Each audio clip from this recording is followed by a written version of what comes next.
ఆత్మాభిషేకాన్ని పొందినటువంటి ప్రభువు దైవరాజ్యాన్ని గురించి బోధించడం ప్రారంభించిన తర్వాత అదే జ్ఞానస్నానములో మనము కూడా ఆత్మాభిషేకాన్ని పొందుతూ ఉన్నాము. తద్వారా దైవానుభూతిని పొందుతూ ఉంటాము. దైవానుభూతిని పొందినటువంటి మనిషి దేవుని సందేశము మీద దృష్టిని నిలుపుతూ ఉంటాడు. ఎప్పుడైతే ప్రభుని బోధనలపై మన దృష్టి మళ్ళుతూ ఉంటుందో అప్పుడే మనలో హృదయ పరివర్తన కలుగుతూ ఉంటుంది. ఆయన బోధనలను విశ్వసిస్తాము అంటే వాటిని పాటిస్తూ ఉంటాము. గత వారము ఆ సందేశాన్ని విని దానిని ప్రకటిస్తూ మనలో ఉన్నటువంటి దుష్ట శక్తులను పారద్రోలాలి అని ధ్యానము చేశాము. బయట నుంచి వచ్చేటువంటి సాతాను శక్తులను మనము సందేశాన్ని వినడము ద్వారా, అదే సందేశాన్ని ప్రకటించడము ద్వారా వాటిని సంపూర్ణంగా మనలో నుంచి బయలు వెడలగొట్టేటువంటి అవకాశము మనకు ఉంది అన్నటువంటి సత్యాన్ని కనుగొన్నాము. మరి బయట శక్తులే కాకుండా మనలో అంతర్గతమైనటువంటి శక్తులు కూడా ఉన్నాయి. మనలను దైవరాజ్యానికి నిరోధించేటువంటివి, ఆటంకాలుగా మిగిలిపోయేటువంటి శక్తులు మనలో కూడా ఉంటూ ఉంటాయి. ఈ అంతర్గత శక్తులను కూడా అలాగే పారద్రోలాలి. సందేశాన్ని వినాలి, ఆ సందేశాన్ని ప్రకటించాలి. తద్వారానే మనలో ఉన్నటువంటి అంతర్గత శక్తులు, మనకు ఆటంకాలు కలిగించేటువంటి శక్తులను కూడా పారద్రోలడానికి అవకాశం కలుగుతూ ఉంటుంది. మనలో ఉన్నటువంటి అంతర్గత శక్తులు, వాటిలన్నిటిలోకి కంటే మూలకారమైనటువంటి ఒక ప్రముఖమైనటువంటి శక్తిని గురించి ఈరోజు మనము ధ్యానము చేస్తూ ఉన్నాము. అదేమిటి అంటే మనిషిలో ఉండేటువంటి నిస్సహాయత. వాస్తవానికి దీన్ని మనం పెద్దగా పట్టించుకోము, కానీ అన్ని రకాలైనటువంటి జాఢ్యాలకు మూల కారణం ఏమిటి అంటే నిస్సహాయతే. మనలో ఉండేటువంటి నిస్సహాయత మనలను అన్ని రకాల అభివృద్ధికి, ఆలోచనలకు నిరోధిస్తూ ఉంటుంది. నేటి సువిశేష సంఘటనలో మనం చూస్తూ ఉన్నాము. పేతురు అత్త జ్వరము పట్టి మంచంలో ఉంది. మంచంలో ఉన్నటువంటి మనిషి నిస్సహాయురాలు. ఎవరైనా సరే మంచంలో ఉన్నప్పుడు, జ్వరము వచ్చినప్పుడు, మనిషి శరీరంలో ఉన్నటువంటి ఉష్ణోగ్రత అధికమైనప్పుడు, ఉండాల్సినటువంటి స్థాయి కంటే అధికంగా ఉన్నప్పుడు ఆ మనిషి నిస్సహాయుడిగా మారిపోతూ ఉంటాడు. తనకు తాను ఏమీ చేసుకోలేడు, ఆలోచించే శక్తి ఉండదు. దానితో పాటు తలనొప్పి కూడా రావచ్చు, ఒళ్ళు నొప్పులు రావచ్చు. ఏమి చేసుకోవడానికి, తినడానికి కుదరదు, త్రాగడానికి కుదరదు. అన్నిటిలో కూడా నిస్సహాయత అనేటువంటిది వస్తూ ఉంటుంది.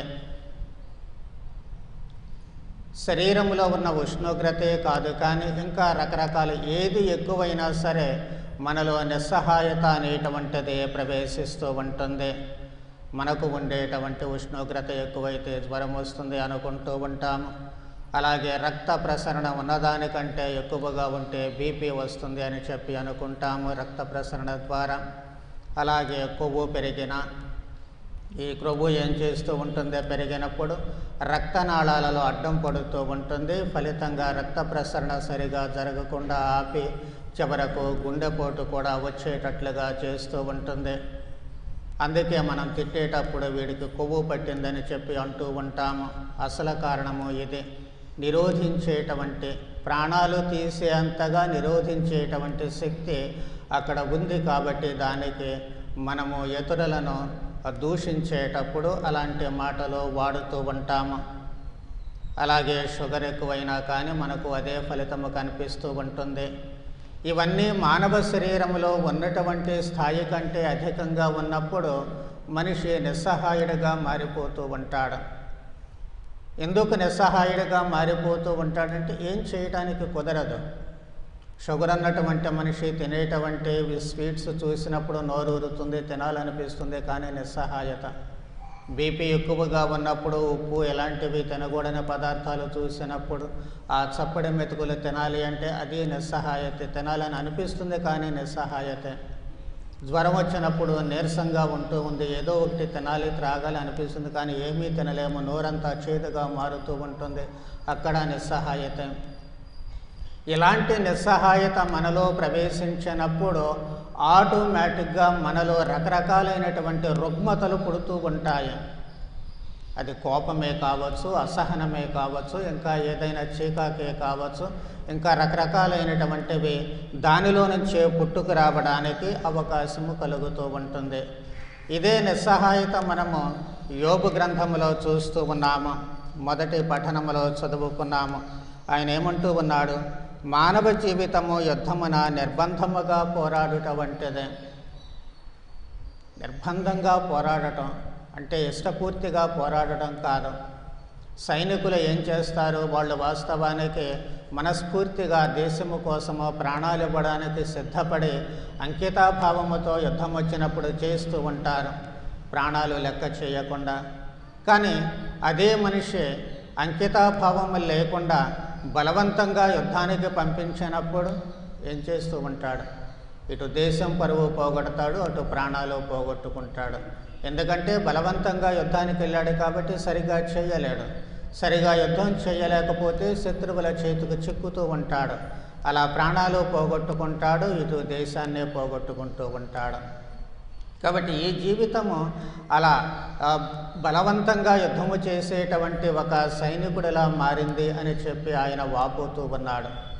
ఎందుకు అంటే తనలో ఉన్నటువంటి నిస్సహాయత. ఒకప్పుడు బాగా బ్రతికాడు, ఇప్పుడు అన్నీ పోయాయి, మంచాన పడ్డాడు, నిస్సహాయుడు. ఏం చేయడానికి లేదు. తనకున్నటువంటి సంపదలు లేవు, తనకున్నటువంటి స్నేహితులు పోయారు, చివరకు కట్టుకున్న భార్య సహితము ఆయనకు విరుద్ధంగానే మాట్లాడుతూ ఉంటుంది. అంతకంటే నిస్సహాయత మనిషికి జీవితంలో ఇంకేమీ ఉండదు. అందుకే ఆయన అంటూ ఉన్నాడు, పొద్దున్నట్టు ఎప్పుడు తెల్లారదాన్ని చూస్తూ ఉంటాము, తెల్లారిన తర్వాత ఏమన్నా చేయగలడంటే అప్పుడు ఏమీ చేయలేడు. నిస్సహాయుడిగా మిగిలిపోవటం తప్ప ఏమీ లేదు. అందుకే ఏ ఆశ లేకుండానే నెలలు తరబడి గడుపుతూ ఉన్నాను అని చెప్పి ఆయన వాపోతూ ఉన్నాడు. కాలం గడుస్తూ ఉంటుంది కానీ తనలో మాత్రము ఏ విధమైనటువంటి ఆశ లేదు. ఎలాంటి ఆశను మిగిల్చకుండానే రోజులలా దొర్లిపోతూ ఉన్నాయి. రాత్రులు నిద్ర పట్టడం లేదు అని కూడా ఆయన వాపోతూ ఉన్నాడు. ఆయన జీవితంలో మిగిలింది నిరాశ. ఈ నిరాశ నిస్సహాయతలో నుంచి పుట్టుకొచ్చింది. తాను ఏమీ చేయలేనటువంటి స్థితి. ఆస్తులు పోతుంటే ఏమీ చేయలేకపోయాడు, తన స్వంత కుమారులు చనిపోతుంటే ఏమీ చేయలేకపోయాడు, తన శరీరం శుష్కించిపోతూ ఉంటే ఏమీ చేయలేకపోయాడు. అన్నిటా కూడా నిస్సహాయత అక్కడ మిగిలిపోతూ ఉంటుంది. మరి అలాంటి నిస్సహాయతలో మనము అనేక సార్లు మిగిలిపోతూ ఉంటాము. చేసేటువంటి పనులలో కానివ్వండి, మాట్లాడేటువంటి మాటలలో కానివ్వండి, రకరకాలైనటువంటి నిస్సహాయతలు. చదువుకునేటప్పుడు నిస్సహాయతే. మనం కావాల్సింది చదువుకోలేము, చదివినా వంట పట్టదు, ఇష్టమైన స్కూలుకి వెళ్ళలేరు, కష్టమైన స్కూలుకి బలవంతంగా వెళ్ళాల్సి వస్తూ ఉంటుంది. కొన్నిసార్లు ఇష్టమైనటువంటి చదువులు చదవలేరు, అమ్మా నాన్నలకి ఇష్టమైనదే చదవాల్సి ఉంటుంది. కొన్నిసార్లు సీట్లు రాక మరి తమకు ఇష్టమైనటువంటి సబ్జెక్టులు కోర్సులు చదవలేక ఇష్టం లేనటువంటి కోర్సుల్లో సీటు వస్తే చచ్చినట్లు అక్కడే చదవాల్సి వస్తూ ఉంటుంది. ఇవన్నీ అయిన తర్వాత అన్నిటా కూడా నిస్సహాయత కనిపిస్తూ ఉంటుంది. పెద్దవాళ్ళ కుటుంబంలో స్థిరపడిన తర్వాత అక్కడ కూడా మనకు నిస్సహాయత కనిపిస్తూ ఉంటుంది. పిల్లలు మాట వినడం లేదు, అక్కడ నిస్సహాయత. కోపం వస్తుంది. ఎందుకు మనం కోపం వస్తూ ఉంటుంది? ఏం చేయలేం కాబట్టి కోపం వస్తూ ఉంటుంది. పిల్లలు మన మాట వినడం లేదు, వాళ్ళను సరైనటువంటి రీతిలో పెంచలేకపోయామని నిస్సహాయత. మనకు చేతగానటువంటి దానిని మన భాషలో చెప్పుకోవాలి అంటే మనకు ఒక విషయము ఒక పని చేతగానప్పుడు ఆ చేతగాని తనములో నుంచి కోపం పుట్టుకొచ్చు ఉంటుంది. కోపం పుట్టుకొచ్చినప్పుడు ఇంకా ఏదేదో ఒకదాని తర్వాత ఒకటి అన్నీ వస్తూ ఉంటాయి.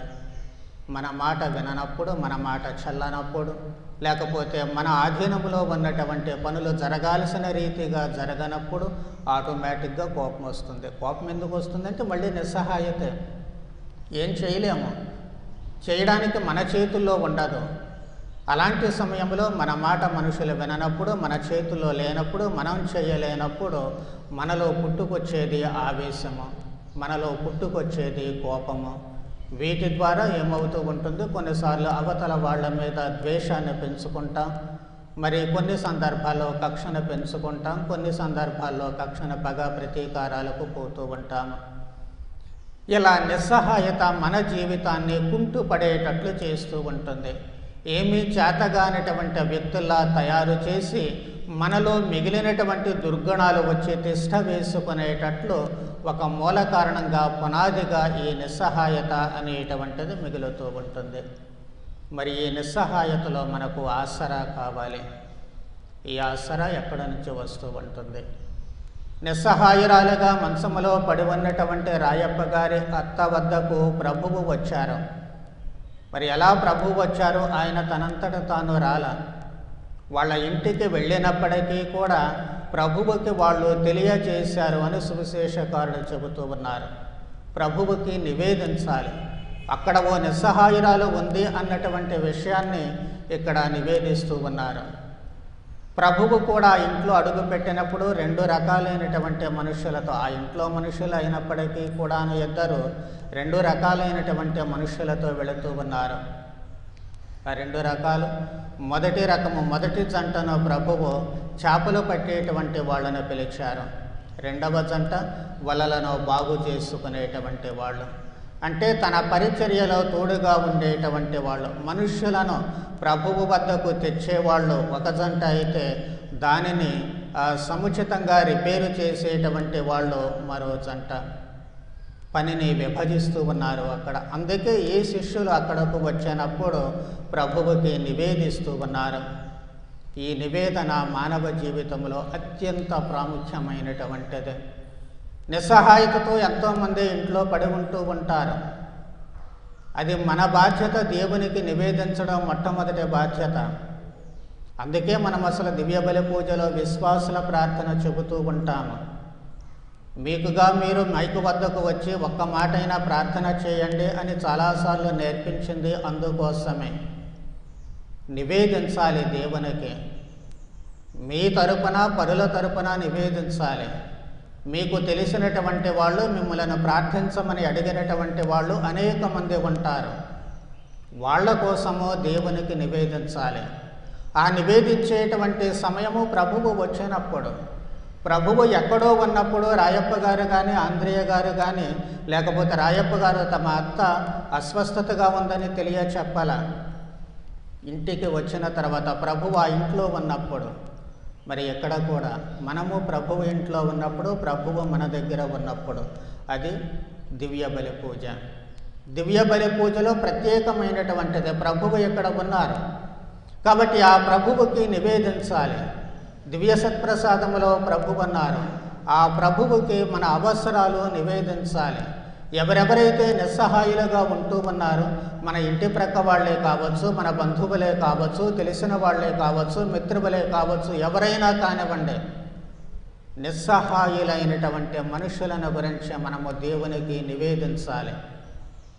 చాలాసార్లు మరిచిపోయేటువంటి ప్రమాదం ఏర్పడుతుంది. కానీ ఎప్పుడూ గుర్తుంచుకోవాల్సినటువంటిది ఇది. ఖచ్చితంగా దేవునికి నివేదించాలి. అందుకు అనువైనటువంటి ప్రధానమైనటువంటి మొదటి చోటు ఇక్కడ దివ్య బలి పూజలో విశ్వాసుల ప్రార్థన మనము చెప్పేటప్పుడు ఖచ్చితంగా అందరూ నోరు తెలిసి చెప్పాలి ఆ ప్రార్థన. అవసరాలు, ఎవరికి అవసరాలు లేవా? కొన్నిసార్లు ఏ అవసరాలు లేనట్లు నోరు మూసుకొని కూర్చుంటాం. ఎవరో ఒకరో ఇద్దరో అక్కడ చెబితే మనము దానికి జవాబు చెబుతాము తప్ప మన నోరు తెరిచి ఆ విశ్వాసుల ప్రార్థన మనము చెప్పలేకపోతూ ఉంటాము. మన అవసరాలను దేవునికి నివేదించలేకపోతూ ఉంటాం. మనకి కాదు, ప్రక్క వాళ్ళ అవసరాలు మనకు తెలిసి కూడా. కానీ ఆ నివేదన అనేటువంటిది చాలా అవసరము. ఇక్కడ నివేదించిన తర్వాత ఏం చేస్తూ ఉన్నారో, ప్రభువు వెళ్ళి ఆసరా ఇస్తూ ఉన్నారు, చేయి పట్టి లేపుతూ ఉన్నారు. దయ్యాలను వెళ్ళిపోమ్మని గద్దించారు. పక్షవాత రోగిని తన వద్దకు తీసుకుని వచ్చినప్పుడు నీ పడకనెత్తుకుని వెళ్ళిపోమ్మని చెబుతూ ఉన్నారు. తన అంగి అంచును తాకినంత మాత్రము చేతనే రక్తస్రావపు రోగి స్వస్థత పొందేటట్లు చేస్తూ ఉన్నారు. మృతి నొందిన లాజరును సహితము మరణము నుంచి జీవాన్ని ఇచ్చేటప్పుడు ఒక్క మాటతోటే చేస్తూ ఉన్నారు. కానీ ఇక్కడ ఎప్పుడైతే తనకు నివేదించబడుతూ ఉంటుందో నిస్సహాయురాలైనటువంటి ఆ మనిషిని ప్రభువు చేయి పట్టి లేపుతూ ఉన్నారు. అది చాలా ముఖ్యమైనటువంటిది. ఆసర, నిస్సహాయులైనటువంటి వ్యక్తికి ఆసర ప్రభువు ఇస్తూ ఉంటారు. చేయి పట్టి ఆయన ఆసరాగా నిలబడుతూ ఉంటారు, అండగా ఉంటూ ఉంటారు, తన హస్తాన్ని అందిస్తూ ఉంటారు. ఆ ప్రభువు ఆ హస్తాన్ని అందించేటట్లు చేయాల్సినటువంటి బాధ్యత కూడా మళ్ళీ మనకే మిగులుతూ ఉంటుంది. ఎందుకు? ప్రభువుకు నివేదించినటువంటి మనమే మళ్ళీ ఇక్కడ మరో క్రీస్తులా మారుతూ ఉన్నాం కాబట్టి వారికి ప్రభువుపై ఉన్నటువంటి విశ్వాసము, ప్రభువు చెయ్యి చాచి వాళ్ళను తాకేటట్లు, ఆ స్పర్శానుభూతి వాళ్ళు పొందేటట్లు, తద్వారా స్వస్థత పొందేటట్లు చేస్తూ ఉంటుంది. ఆ తర్వాత రెండవ స్థానంలో నీవు నేను మిగులుతూ ఉన్నాము. అదే హస్తాన్ని మనము అందించాలి. మన చెయ్యి కాదు మనము అందించేది, ప్రభువైన యేసుక్రీస్తు చేతిని మనము అందించాలి. మనమంతా కూడా ప్రభువైన క్రీస్తు శరీరములో అవయవాలము అన్నటువంటి విషయాన్ని మరచిపోకూడదు. దివ్య సత్ప్రసాద స్వీకరణ ద్వారా మనమే క్రీస్తులా మారిపోతున్నాము అన్న విషయాన్ని మరచిపోకూడదు. అలా అయితే ప్రభువు తన హస్తాన్ని అందించేటప్పుడు మన చేయి ప్రభుని హస్తంగా మారినప్పుడు నిస్సహాయులైనటువంటి మనుషులకు మన చెయ్యిని అందించాలి. మరి ఈ కరోనా వచ్చినటువంటి సమయంలో ఎంతమంది ఎన్ని రకాలుగా చెయ్యి అందించలేదు.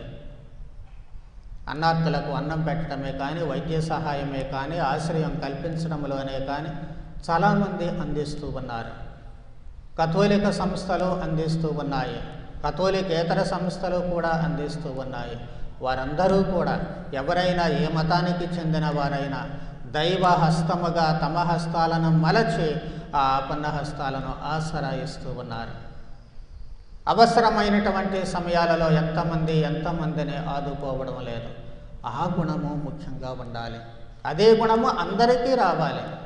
ఎవరో చేస్తున్నారని మనము అనుకొని మురిసిపోయి వాళ్ళని అభినందించడం కాదు, వాళ్లను అభినందిస్తూ దానికి మురిసిపోతూ మనము కూడా దానిలో భాగస్వామ్యులము కావాలి.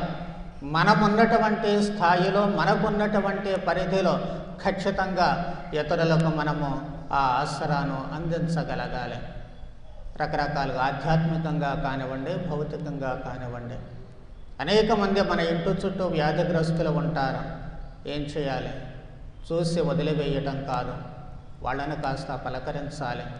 ఒకవేళ మీ సహాయము అవసరమైతే మందులకు, మాకులకు, మంచినీళ్లకు, లేకపోతే ఏదైనా సరే సేవల అవసరము ఉన్నప్పుడు వారికి చేయాలి. అలాగే గురువును పిలిపించి ప్రార్థన చేయించాలి.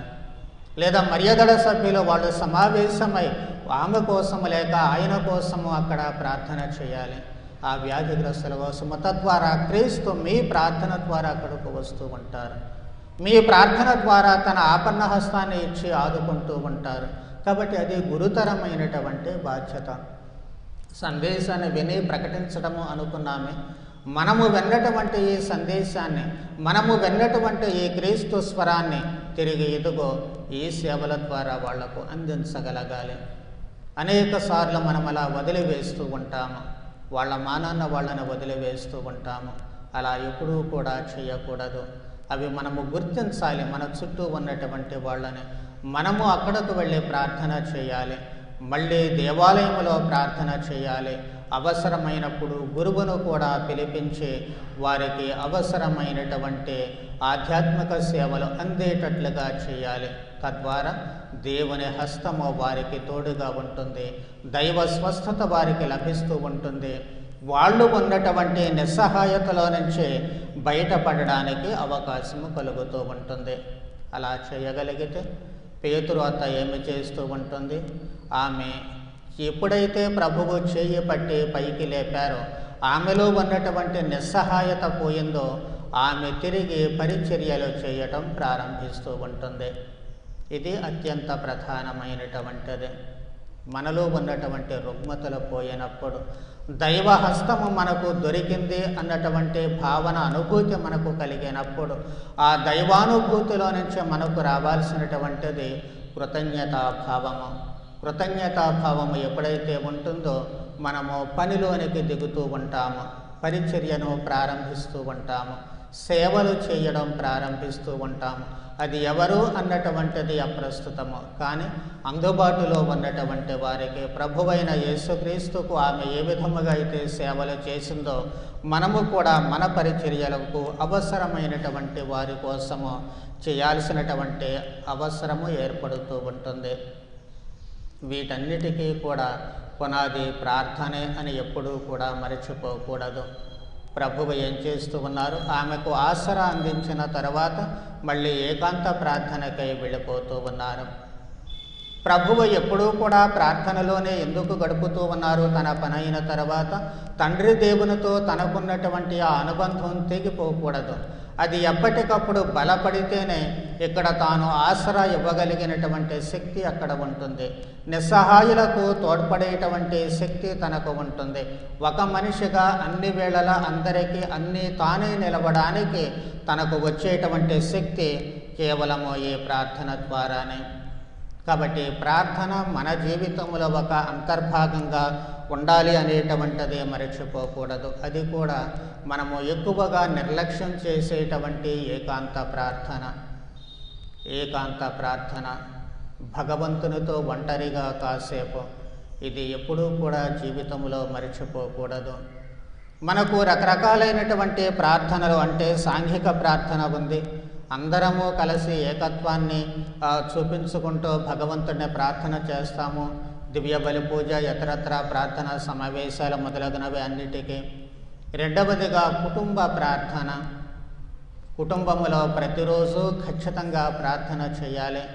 ఎప్పుడైతే కుటుంబము వాళ్ళందరము కలిసి ప్రార్థన చేస్తూ ఉంటామో దేవునితో మనకుండేటువంటి ఆ అనుబంధపు స్ఫూర్తి మనలో నిండుతూ ఉంటుంది. ఎప్పుడైతే అది ఉంటుందో మళ్ళీ మనము ఒంటరిగా భగవంతుణ్ణి ప్రార్థన చేస్తూ ఉంటాము. ఏకాంతముగా భగవంతునితో గడపాలి అనేటువంటి కోరిక పుడుతూ ఉంటుంది. ఎప్పుడైతే ఆ కోరిక పుడుతూ ఉంటుందో వ్యక్తిగత బైబిలు పఠనాన్ని మనము అలవరుచుకుంటూ ఉంటాము.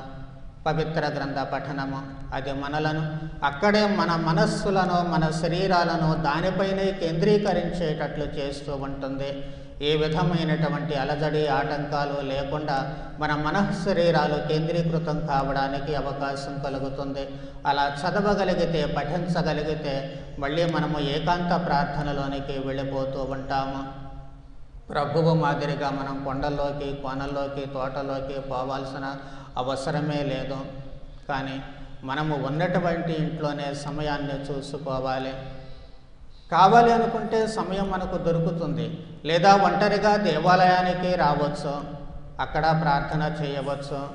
అలాగే బయటే మనకు దేవాలయం బయట అన్ని దేవాలయాలలో దాదాపుగా ఈ మరియ తల్లి గుహలు ఏర్పాటు చేయబడుతూ ఉన్నాయి, అక్కడ ప్రార్థన చేసుకోవచ్చు. కానీ అసలు ఒంటరిగా నీవు ప్రార్థనలో గడుపుతున్నావా లేదా అనేటువంటిది చాలా ముఖ్యము. ఈ ప్రార్థనలో ఒంటరిగా మనము గడిపినప్పుడు మనము ఆ శక్తిని పొందుతూ ఉంటాము, దేవునితో ఏకత్వాన్ని చెందుతూ ఉంటాము. అది కుటుంబంలోనికి వస్తూ ఉంటుంది. కుటుంబ ప్రార్థనకు నేను పొందిన ఈ దైవానుభూతి అందరూ పొందాలి అనే ఆలోచన వస్తుంది. అది కుటుంబ ప్రార్థనకు పునాదులు వేస్తుంది. ఆ కుటుంబ ప్రార్థనలో ఉంటే ఖచ్చితంగా మళ్ళీ సాంఘిక ప్రార్థనల్లో పాల్గొనాలి. నేను నా కుటుంబము కలిసి ఇదిగో అందరితో కలిసి దేవుణ్ణి ప్రార్థన చేయాలి, దేవాలయంలోనికి అడుగులు వేయాలి అనేటువంటి భావన కలుగుతుంది. అప్పుడు కుటుంబం అంతా తరలి రావడానికి కుదురుతుంది. ఇది అనువైనటువంటి మార్గము. వీటిలో ఏది తప్పిపోయినా ఇప్పుడు మనం చేసినట్లుగానే అవుతుంది. భర్త వస్తే భార్య గుడికి రాదు, భార్య వస్తే భర్త గుడికి రాదు, వీళ్ళిద్దరు వస్తే పిల్లలు రారు, పిల్లలు వస్తే తల్లిదండ్రులు రారు. కుటుంబం అంతా కలిసి మనం దేవాలయానికి రాలేకపోతూ ఉన్నాము. ఎందుకు అంటే ఆ వ్యక్తిగతమైనటువంటి ప్రార్థన లేకపోవడం ద్వారా, కుటుంబ ప్రార్థన లేకపోవడం ద్వారా. అది మన నిస్సహాయత. ఏమిటి ఆ నిస్సహాయత అంటే నేర్పలేకపోతూ ఉన్నాము. మన మాట పిల్లలు వినరు, పిల్లల మాట తల్లిదండ్రులు వినరు. ఎప్పుడైతే ఈ నిస్సహాయత అనేటువంటిది వస్తూ ఉంటుందో ప్రార్థనా లోపం అక్కడ కనిపిస్తూ ఉంటుంది. అందుకే కుటుంబం అంతా కూడా దేవాలయానికి రాలేకపోతూ ఉన్నారు. ఎవరి దారి వాళ్ళది అవుతూ ఉంటుంది. కానీ ఏ కుటుంబం అయితే కలిసి ప్రార్థన చేస్తుందో ఆ కుటుంబము కలిసి ఉండేటట్లుగా దేవుడు చేస్తారు. అనేక మంది పునీతులు దాని గురించి స్పష్టం చేస్తూ ఉన్నారు. అయినా మనము దాని వైపుకు అడుగులు వేయడానికి, దానిని వంట పట్టించుకోవడానికి వెనుకాడుతూ ఉంటాము. అదే మనలో నిస్సహాయతను నింపుతూ ఉంటుంది. ఈ రోజున పిల్లలు మన మాట వినడం లేదని వాపోతూ ఉంటాము. అది నిస్సహాయత. ఎందుకు ఆ నిస్సహాయత వస్తుంది అంటే పునాది వేయడం లేదు అక్కడ. ప్రార్థనా జీవితము లేకపోవడమే, భక్తి భావాన్ని నింపలేకపోవడమే. అది నింపండే చాలు, పిల్లల్లో మిగిలినవన్నీ ఆటోమేటిక్గా వచ్చేస్తూ ఉంటాయి. నాకు తెలిసిన ఒక కుటుంబము తండ్రి ఉపదేశిగా పనిచేశారు. ఎప్పుడో మేము చిన్నప్పుడు ఉన్నప్పుడు ఆయన ఎంత భక్తిగా పిల్లలను పెంచారు అంటే అన్ని వేళలో కూడా ప్రార్థన. చివరకు వారిలో ఒక ఆయన గవర్నమెంట్ జాబ్ కూడా నీవు ఆదివారం దేవాలయానికి వెళ్ళకూడదని చెప్పినటువంటి ఏకైక కారణము చేత ఆయన లెక్చరర్ పోస్టును కూడా వదిలివేసుకున్నాడు. ఎందుకంటే దైవభక్తి, తల్లిదండ్రులు పెంచినటువంటి ఆ దైవభక్తి అలాంటిది. దేవుడు ఏమన్నా వదిలివేశారంటే ఆ తర్వాత అంతకంటే గొప్ప ఉద్యోగాలు. అదే ఏ పోస్టునైతే తాను వదులుకున్నాడో అదే పోస్టు మళ్ళీ తన ప్రతిభ ద్వారా తనకు రావడానికి కుదిరింది. అంతకంటే ఎక్కువ ఒక ప్రిన్సిపాల్గా, రీజనల్ డైరెక్టర్గా ఆయన ఎదగడానికి అవకాశం కలుగుతూ ఉంటుంది. ఆ స్ఫూర్తి, తల్లిదండ్రులు నేర్పినటువంటి స్ఫూర్తి, వాళ్ళు కుటుంబం అంతా, దేశమంతా కూడా వీడు ఉద్యోగ నిమిత్తం ఎక్కడెక్కడికో వెళ్ళి విదేశాలలో ఉన్నప్పటికీ కూడా అసలు నేర్పినటువంటి తండ్రి ఉన్నాడే, వాళ్ళ కొడుకులు, కూతుళ్ళు, వాళ్ళ మనవరాళ్ళు, వీళ్ళందరూ మన కుటుంబం ఏకం కావాలి. కానీ అన్ని చోట్ల ఉన్నాము, మనము ఏకంగా ఉండడానికి అవసరం లేదు. మరి ఎలా మనము ఏకంగా ఉండడానికి కలిపేదంటే ప్రార్థన ఒక్కటే. మరి ఎలా ప్రార్థన? జూమ్. మనం అన్నీ కూడా రకరకాలుగా సెల్ ఫోన్లు, వివిధ రకాలైనటువంటి వాటికి వాడుకుంటూ ఉన్నాం. ఇప్పుడు దాన్నే వీళ్ళు వాడుకున్నారు. ఇప్పటికీ కరోనా ప్రారంభమైన రోజు దగ్గర నుంచి ఈ రోజు వరకు కూడా ప్రతిరోజు రాత్రి ఎవరు ఎన్ని పనులు ఉన్నప్పటికీ 8 గంటలకు, అంటే విదేశాల్లో ఉన్నటువంటి వాళ్ళకు ఉదయం అవుతుంది కాబట్టి ఖచ్చితంగా కూర్చోవడానికి అవకాశం ఉంటుంది. అందరూ కలిసి అక్కడ ఆ గంట సేపు 8 గంటల నుంచి 9 గంటల వరకు ప్రార్థన చేస్తారు. జపమాల, పవిత్ర గ్రంథ పఠనము, తర్వాత స్వీయ ప్రార్థనలు 1 గంట సేపు ఖచ్చితంగా అందరు. అంటే అంతగా వాళ్ళు ప్రార్థనలో లీనమయ్యారు అనేటువంటిది పోదు. ఇక అన్ని పనులు ప్రక్కన పెట్టి ఆ సమయాన్ని కేటాయిస్తూ ఉంటారు. ఏదో అడపదడప ఒకళ్ళిద్దరు మిస్ అయితే మిస్ అవుతారేమో, కానీ వాళ్ళు దాంట్లో లీనమవుతూ ఉంటారు. ఇది స్ఫూర్తి. ఈ ప్రార్థనను మనం వదిలివేస్తూ మళ్ళీ నిస్సహాయులుగా మిగిలిపోతూ ఉంటాము. నిస్సహాయతను అధిగమించడానికి మన దగ్గర ఉన్న ఏకైక వజ్రాయుధము ప్రార్థన. ఆ ప్రార్థనను మర్చిపోకుండా ఉన్నట్లయితే ఖచ్చితంగా మనము స్వీకరించినటువంటి ఆ సందేశాన్ని ప్రకటించినట్లు అవుతూ ఉంటుంది. ఆ సందేశ ప్రకటనే గనుక జరిగినట్లయితే దేవునితో ఏకత్వాన్ని ప్రార్థన ద్వారా సాధిస్తాము. అప్పుడు మనము దైవరాజ్య వారసులముగా మిగలడానికి అవకాశము కలుగుతూ ఉంటుంది. కాబట్టి మనలో ఉన్నటువంటి అన్ని రకాల నిస్సహాయతలను పోగొట్టడానికి, ప్రార్థనను మనము ఆలంబనంగా చేసుకోవడానికి, క్రీస్తు అందించినటువంటి ఆ హస్తాన్ని ఎప్పుడూ కూడా వదిలివేయకుండా ఉండడానికి కావలసిన వరానుగ్రహాలు దయచేయమని ప్రార్థన చేద్దాం. పితా పుత్ర పవిత్రాత్మ నామమున.